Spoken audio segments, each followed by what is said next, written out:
Something like a balanced 50-50 between risky assets, such as stocks, and more stable assets, such as bonds, is more appropriate for you and should suit you better for the long term.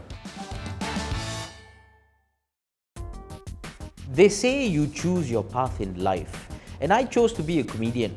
And because of that, my Asian parents almost disowned me.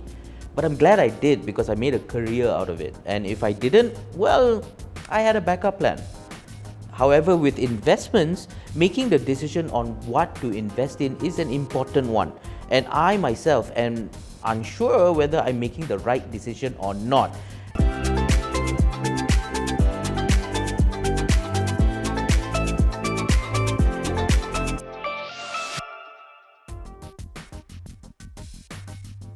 In terms of choosing the right investments for you, the first thing that you need to know is the risk of investing is mainly in the market performance.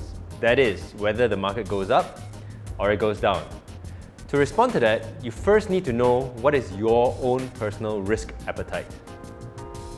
Risk appetite, what would mine be, let's say, compared to someone in their 20s?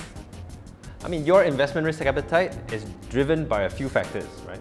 The first one, and by far the most important, is in fact your age, right? So how that works is, in general, the younger you are, the more time you have to take bigger risks, because you're not that affected by large market downturns over a year or two, right? So if you're young, you've got a 20-year time period, 1 or 2 years of a market downturn isn't going to impact you as somebody who's older would have been impacted. Right. A good rule of thumb to take is the rule of 100, which is take 100 minus your age, and that's how much you should put of your portfolio in percentage terms into risky assets. So Kavin, since you're in your 40s and don't have that much time to retirement compared to a 25-year-old, you can't afford to take too much risk with your portfolio. Using the rule of 100, something like a balanced 50-50 between risky assets, such as stocks, and more stable assets, such as bonds, is more appropriate for you and should suit you better for the long term. The second factor that determines your risk appetite is what are you investing for, or your investment time horizon. So even if you're a young person, but let's say you're investing to save up for a housing deposit, or maybe to get married, you then don't have that much time to weather through market downturns, right? And can't take that much risk on your investments, and therefore have to take less risk by investing in more stable assets.